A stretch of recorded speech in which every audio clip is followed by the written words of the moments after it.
کعبے کی تعمیر۔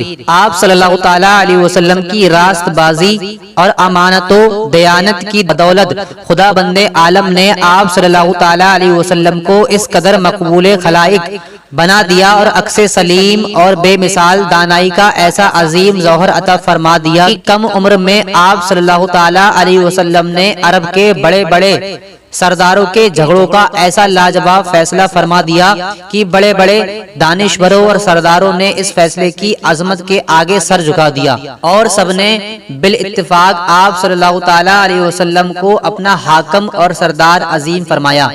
چنانچہ اس قسم کا ایک واقعہ تعمیر کعبہ کے وقت پیش آیا، جس کی تفصیل یہ ہے کہ جب صلی اللہ تعالیٰ علیہ وسلم کی عمر 35 برس کی ہوئی تو زوردار بارش سے حرم کعبہ میں ایسا عظیم سیلاب آیا کہ کعبے کی عمارت بالکل ہی منہدم ہو گئی تھی۔ حضرت ابراہیم اور حضرت اسماعیل علیہ السلام کا بنایا ہوا کعبہ بہت پرانا ہو چکا تھا۔ عمالقہ قبیلہ زہرم اور قصا وغیرہ اپنے اپنے وقتوں میں اس کعبے کی تعمیر اور مرمت کرتے رہے تھے، مگر چونکہ عمارت نشیب میں تھی اس لیے پہاڑوں سے برساتی پانی کے بہاو کا زوردار دھارا وادی مکہ میں ہو کر گزرتا تھا اور اکثر حرم کعبہ میں سیلاب آ جاتا تھا۔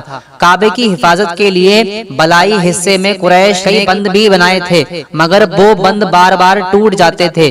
اس لیے قریش نے یہ طے کیا کہ عمارت کو ڈھا کر پھر سے کعبے کی ایک مضبوط عمارت بنائی جائے جس کا دروازہ بلند ہو اور چھت بھی ہو۔ چنانچہ قریش نے مل جل کر تعمیر کا کام شروع کر دیا۔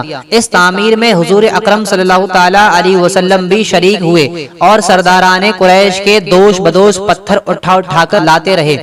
مختلف قبیلوں نے تعمیر کے لیے مختلف حصے آپس میں تقسیم کر لیے۔ جب عمارت حجر اسود تک پہنچ گئی تو قبائل میں سخت جھگڑا کھڑا ہو گیا۔ ہر قبیلہ یہی چاہتا تھا کہ ہم ہی حجر اسود کو اٹھا کر دیوار میں نصب کریں تاکہ ہمارے قبائل کے لیے یہ فخر اعزاز کا باعث بن جائے۔ اس کشمکش میں 4 دن گزر گئے، یہاں تک نوبت پہنچی کہ تلواریں نکل آئیں۔ بنو عبدالدار اور بنو عدی کے قبیلوں نے تو اس پر جان کی بازی لگا دی اور زمانہ جاہلیت کے دستور کے مطابق اپنی قسموں کو مضبوط کرنے کے لیے ایک پیالے میں خون بھر کر اپنی انگلیاں اس میں ڈبو کر چاٹ لی۔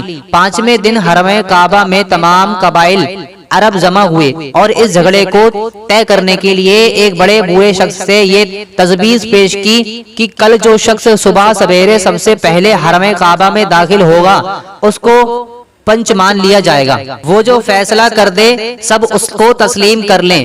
چنانچہ سب نے یہ بات مان لی۔ خدا تبارک و تعالیٰ کی شان کہ صبح جو شخص حرم کعبہ میں داخل ہوا وہ حضور اکرم صلی اللہ تعالیٰ علیہ وسلم ہی تھے۔ آپ کو دیکھ کر ہی سب پکار اٹھے کہ واللہ یہ آمین ہے، لہٰذا ہم سب ان کے فیصلے پر راضی ہیں۔ آپ صلی اللہ تعالیٰ علیہ وسلم نے اس جھگڑے کا اس طرح تافیہ فرمایا کہ پہلے آپ نے یہ حکم دیا کہ جس قبیلے کے لوگ حجر اسود کو اس کے مقام پر رکھنے کے لیے مدعی ہیں ان کا ایک ایک سردار چن لیا جائے۔ چنانچہ ہر قبیلے والوں نے اپنا اپنا سردار چن لیا۔ پھر حضور اکرم صلی اللہ تعالیٰ علیہ وسلم نے اپنی چادر مبارک کو بچھا کر حجر اسود کو اس پر رکھا اور سرداروں کو حکم دیا کہ سب لوگ اس چادر کو تھام کر مقدس پتھر کو اٹھائیں۔ چنانچہ سب سرداروں نے چادر کو اٹھایا اور جب حجر اسود اپنے مقام تک پہنچ گیا تو حضور اکرم صلی اللہ تعالیٰ علیہ وسلم نے اپنے متورک ہاتھوں سے اس مقدس پتھر کو اٹھا کر اس کی جگہ رکھ دیا۔ اس طرح ایک ایسی خون ریز لڑائی ٹل گئی جس کے نتیجے میں نامعلوم کتنا خون خراب ہوتا۔ خانہ کعبہ کی عمارت بن گئی، لیکن تعمیر کے لیے جو سامان جمع کیا تھا وہ کم پڑ گیا، اس لیے ایک طرف کا کچھ حصہ باہر چھوڑ کر نئی بنیاد قائم کر کے چھوٹا سا کعبہ بنا لیا گیا۔ کعبہ معظمہ کا یہ حصہ جس کو قریش نے عمارت سے باہر چھوڑ دیا حتیم کہلاتا ہے، جس میں کعبہ معظمہ کی چھت کا پرنالہ گرتا ہے۔ کعبہ کتنی بار تعمیر کیا گیا؟ حضرت علامہ جلال الدین سیوطی رحمۃ اللہ تعالی علیہ نے تاریخ مکہ میں تحریر فرمایا ہے کہ خانہ کعبہ کو 10 بار تعمیر کیا گیا۔ پہلی بار جب سب سے پہلے فتح نے ٹھیک بیت المعمور کے سامنے زمین پر خانہ کعبہ کو بنایا۔ نمبر 2، پھر حضرت آدم آدم علیہ السلام نے اس کی تعمیر فرمائی۔ نمبر 3، اس کے بعد حضرت آدم علیہ السلام کے فرزندوں نے اس عمارت کو بنایا۔ نمبر 4، اس کے بعد حضرت ابراہیم خلیل اللہ اور ان کے فرزند حضرت اسماعیل نے اس مقدس گھر کو تعمیر کیا، جس کا تذکرہ قرآن مجید میں بھی موجود ہے۔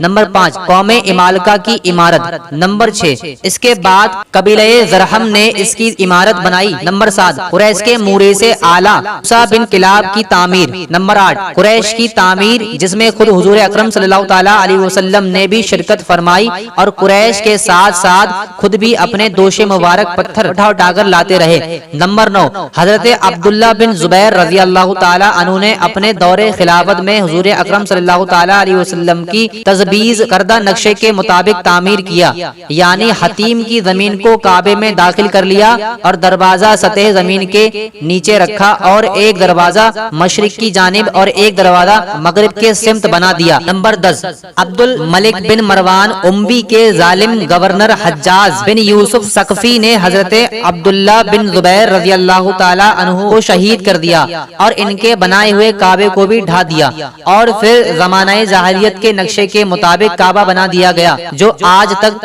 موجود ہے۔